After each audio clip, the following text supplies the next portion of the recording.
Hello. नमस्ते आप सबको। आप सब कैसे हो? आई होप आप लोग अच्छे होंगे एंड आप सब क्लासेस को एंजॉय कर रहे होंगे। और जो भी कोई टेक्निकल मिस्टेक्स हो सकती हैं तो please forgive me for this and I try to give the best content from my side. तो अभी हम सिसरली की बुक कर रहे हैं ना अपनी तरफ से। तो आप लोगों को जो भी क्वेरीज होती हैं तो वो आप कहाँ पूछेंगे? आप टेलीग्राम पे पूछेंगे, है ना? तो आप लोग को टेलीग्राम पे पूछने हैं हर एक क्वेरी। और अभी हम ब्रेन कर रहे हैं तो देखो मेरा जो प्लान है, मैं आप चाहती हूँ कि मैं आप लोगों को अभी सिसरली की बुक हम लोग कर रहे हैं, जो बेसिक बुक है ईवीजीसी के लिए। ठीक है, इसमें बहुत ज़्यादा डीप से ब्रेन को और इन चीज़ों को नहीं दिया गया है, इन्होंने सिर्फ इंट्रोडक्टरी दिया है।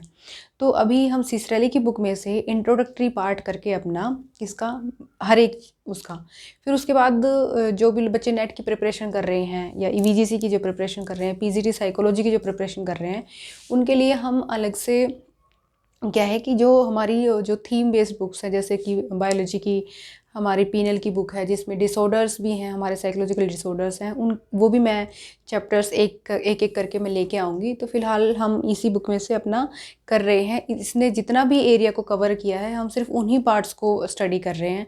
मैं बहुत, क्योंकि मैं अब इसमें सिसरली में और बुक्स को पीनल वगैरह को घुसाने की कोशिश करूँगी तो वो आप लोगों के लिए बहुत ज़्यादा कन्फ्यूजिंग हो जाएगा। ठीक है, तो अभी जो है हम एक बेसिक जो है आपका बेस रेडी कर रहे हैं।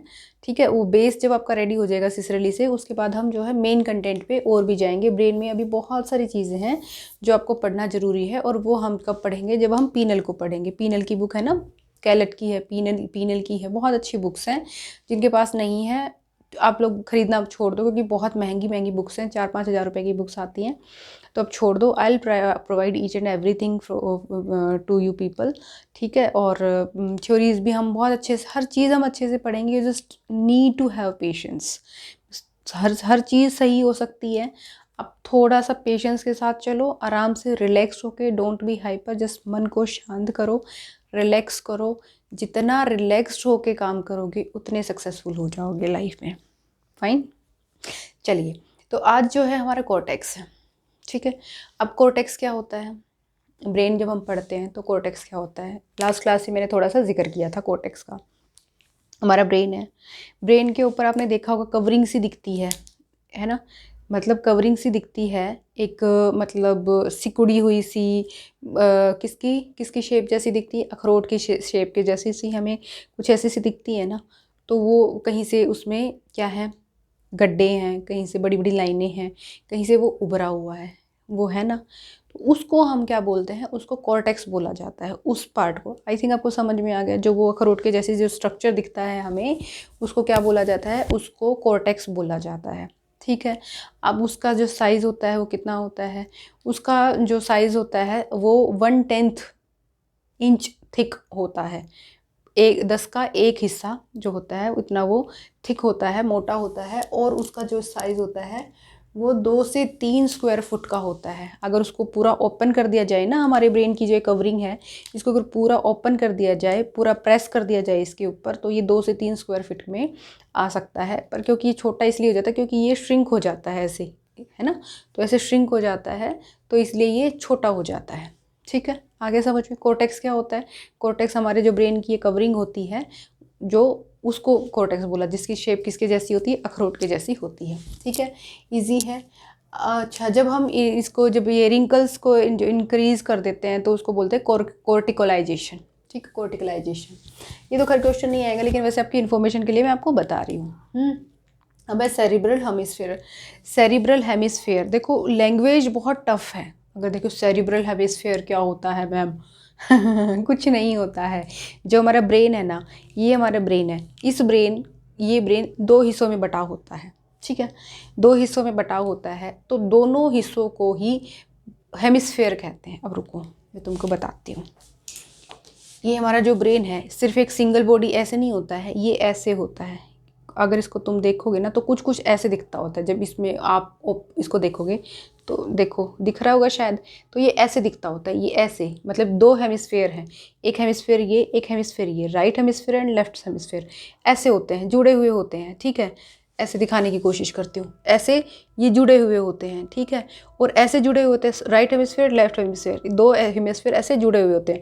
और नीचे कॉर्पस कॉलोजम इसको जोड़े हुए होता है, नीचे एक थिक बंडल ऑफ न्यूरॉन्स होता है जो इन दोनों हेमिस्फीयर्स को जुड़े होते हैं। आगे से ये ओपन होते हैं, आगे से जो हेमिस्फीयर होते हैं दोनों ओपन होते हैं, इनका आपस में कोई भी लिंक आगे से सामने से यहाँ से दे आर ओपन, यहाँ से कोई लिंक नहीं है, लेकिन पीछे से they are connected by corpus callosum. उसका कॉर्पस कॉलोजम क्या होता है, एक थिक बंडल ऑफ न्यूरॉन होता है जो क्या करता है, जोड़ने का काम करता है। किसको, राइट हेमिस्फीयर से लेफ्ट हेमिस्फीयर को जोड़ने का, यहाँ पे जोड़ने का काम करता है दोनों हेमिस्फीयर्स को। समझ में आ गया, right hemisphere left hemisphere, right hemisphere left hemisphere. Easy है, बिल्कुल भी मुश्किल नहीं है। इसको बस तुम लैंग्वेज पे मत जाओ, बहुत ज़्यादा टफ लैंग्वेज पे मत जाओ, उसके मीनिंग्स को जाओ, उसके मीनिंग्स को समझो। हेमिस्फीयर हिंदी में क्या कहते हैं मुझे नहीं पता, ठीक है, लेकिन उसको तुम जैसे तुमको समझ में आता है वैसे तुम उसको याद रखो, ठीक है। हमारा ब्रेन है, हमारा ब्रेन कोई एक सिंगल वो नहीं है, हमारा ब्रेन दो पार्ट में डिवाइडेड है, ठीक है, जिसको right hemisphere and left hemisphere. और पीछे ये किससे जुड़ा हुआ है, जो हमारा ब्रेन है,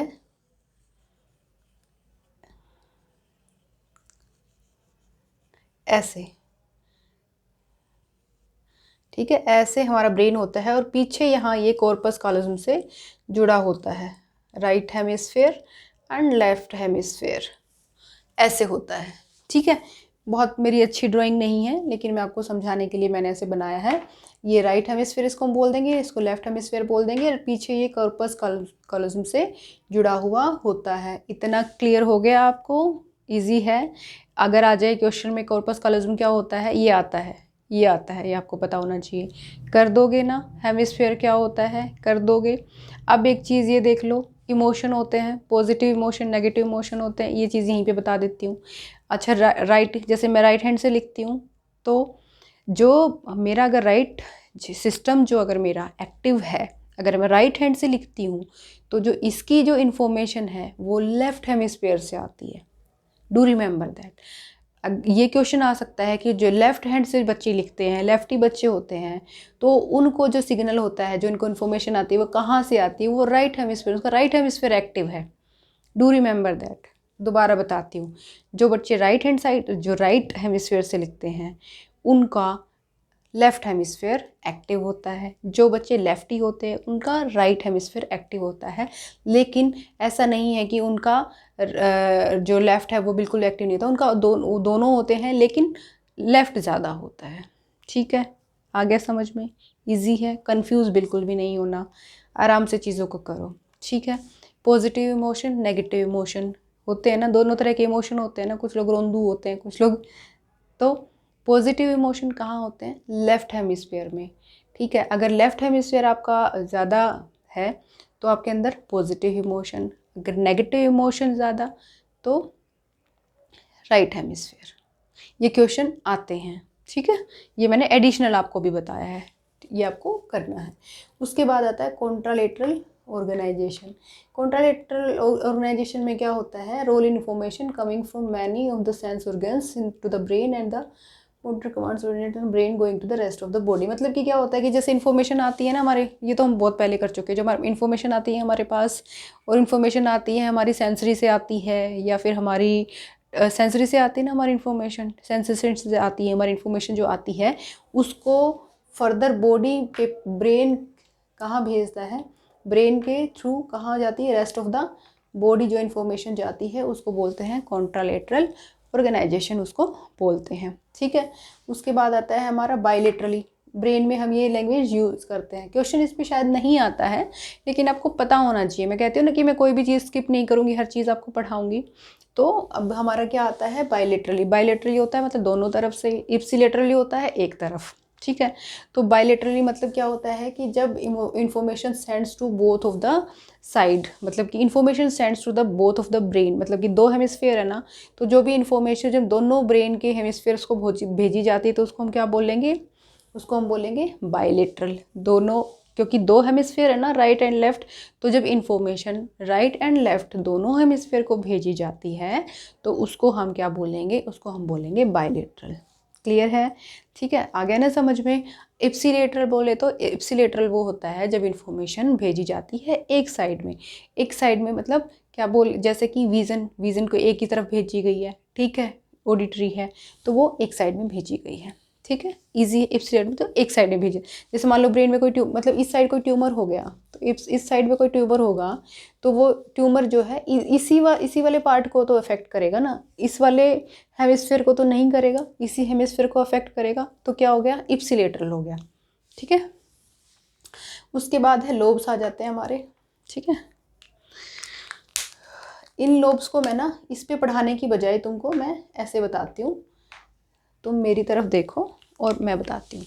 देखो ये हमारे ये ब्रेन है, 2 हेमिस्फीयर 4 लोब, ठीक है, 2 हेमिस्फीयर्स एंड 4 लोब्स। 2 हेमिस्फीयर हमने देख लिए, अब 4 हमारे लोब हैं। अब 4 लोब क्या है, अब देखो ब्रेन के कर दो 4 हिस्से, एक ऐसे, ये हमारा हो गया फ्रंटल लोब, जो सामने है that is frontal lobe, easy है बिल्कुल, no confusion, that is our frontal lobe. ये हमारा फ्रंटल लोब जहाँ से हम देखते हैं, स्मेल करते हैं, सेंसरी इन्फॉर्मेशन जाती है, that is called our frontal lobe. यहाँ पे हमारी वर्किंग मेमोरी आती है, ईजी, कोई दिक्कत नहीं, working memory is from frontal lobe. हो गया पैराइटल लोब, जो पीछे जाती है, जो पीछे होता है, जो पीछे वाला हिस्सा है हमारे ब्रेन का, दैट इज़ पैराइटल लोब। लेकिन देखो अब तुम फिर वहाँ कन्फ्यूज़न हो गया, मैडम हिंड ब्रेन था, ये ब्रेन था, हिंड ब्रेन फोर ब्रेन वो ब्रेन था। अब जो ये लोब्स है ना, ये कोर्टेक्स पढ़ रहे हैं हम लोग, जो ये कोर्टेक्स है ना, जो मोटी एक थिक लेयर होती है हमारे ब्रेन पे, उसके जैसी, अखरोट के जैसी, वो थिक लेयर के बारे में हम पढ़ रहे हैं। वो थिक लेयर जो है वो बटी होती है 2 और 4 हिस्से में, तो अब हम थिक लेयर के बारे में पढ़ रहे हैं। ठीक है, तो फ्रंटल लोब हो गया। अब यहाँ पे क्या हो गया हमारा पैराइटल लोब। पैराइटल लोब का जो क्या होता है, इसका होता है टच में, टेम्परेचर में, ठीक है, टेम्परेचर को बैलेंस करके रखता है। उसके बाद हमारा क्या हो गया, ओसिपिटल लोब। ये यहाँ पे जो ये वाला जो पार्ट है, ये वाला जो पार्ट है हमारा, ये बेसिकली ये वाला पार्ट हमारा है ओसिपिटल लोब।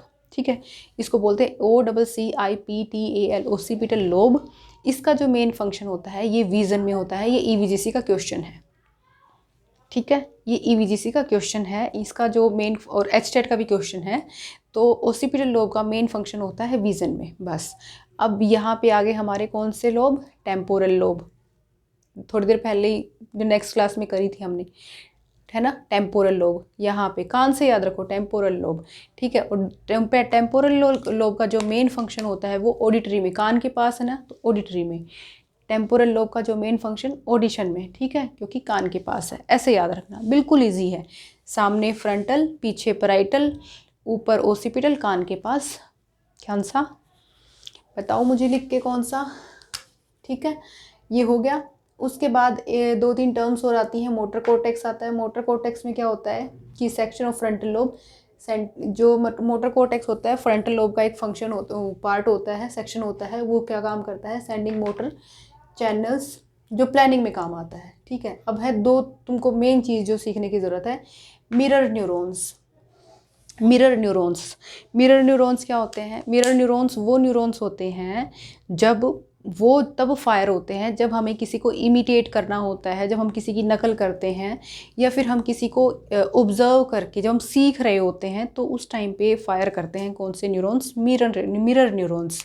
अब कैसे, थोड़ा कंफ्यूज हो गए होगे। देखो जैसे कि तुम डांस सीख रहे हो, ठीक है, तो डांस, जो हमारे डांस टीचर हैं वो डांस कर रहे हैं और उन्होंने हमें कहा कि तुमको ये स्टेप करना है, तो तुम उनको देख के और उन स्टेप्स को बड़े कीन ऑब्जर्वेशन के साथ तुम लोग, यू आर वॉचिंग हिम, तो तुम लोग देखते हो। एंड उसके बाद तुम लोग उसको क्योंकि तुमको उसको इमिटेट करना है, तुमको उसको ऐसे ही स्टेप आउट करना है, तो तुम उसको बड़े ही आराम से ध्यान से देखोगे और फिर उसको क्या करोगे, उस स्टेप को करने की कोशिश करोगे। तो वहाँ पे जो न्यूरॉन फायर होता है, उस न्यूरॉन को मिरर न्यूरॉन बोला जाता है। ठीक है, ईजी है ना, बिल्कुल ईजी है, कोई दिक्कत वाली बात नहीं, सब कर लोगे तुम लोग। Association area at which lobe responsible for the coordination interpretation of information, मतलब कि एसोसिएशन एरिया होता है, मतलब जो एसोसिएशन होता है, मतलब ये हर लोब में area of at each lobe responsible for coordination, मतलब कि हर एक लोब में वो एरिया जो रिस्पॉन्सिबल होता है किसके लिए, इंफॉर्मेशन के लिए एंड कोऑर्डिनेशन के लिए रिस्पॉन्सिबल होता है। ठीक है, इजी है। जो मतलब कि सेंसरी और मोटर, जैसे सेंसरी इन्फॉर्मेशन होती है, फिर उसको मोटर में चोट लग गई, मुझे कुछ एक्शन करना है, ये हो गया, मुझे वो करना है, ऐसे है ना। तो तुम लोगों को ऐसी चीज़ों को करना है, याद करना है, अच्छे से पढ़ना है, चीज़ों को समझो, नोट्स बनाओ। अच्छी बात है, नोट्स बनाओ। तुम्हारे पास रिटर्न में सब कुछ मटेरियल होता है, हर एक बुक अच्छी बुक होती है। ऐसा नहीं है कि तुम्हारे पास बुक्स, मतलब ये बुक है तो वो अच्छी नहीं है, अगर मैं जिसमें से पढ़ा रही हूँ वही बुक अच्छी है, नहीं। It's all about your perception, it's all about your skills, it's all about you, कि तुम पढ़ो, बस ध्यान से पढ़ो। तुम जितना मेहनत कर सकते हो तुम पढ़ो, तुम अपने आप को मोटिवेटेड रखो, तुम अपने आप को सेंट्रलाइज रखो, तुम अपने आप को फोकस्ड रखो। जितना तुम अपने आप पे मेहनत कर सकते हो तुम अपने आप पे मेहनत करो। रिस्क चीज़ें लाइफ में आती रहती हैं, न्यूसेंस वेरिएबल्स लाइफ में आते रहते हैं। people will come and go, people will tease you, people will do whatever they want to do, you don't have to, तुमको आप परेशान नहीं होना है, तुमको वही करना है जो तुम्हारे लिए ज़रूरी है, जो तुम्हारी मेंटल हेल्थ के लिए ज़रूरी है, जो तुमको ग्रोथ कराएगा, है ना। सो बी मोटिवेटेड एंड मिलते हैं इन द नेक्स्ट क्लास।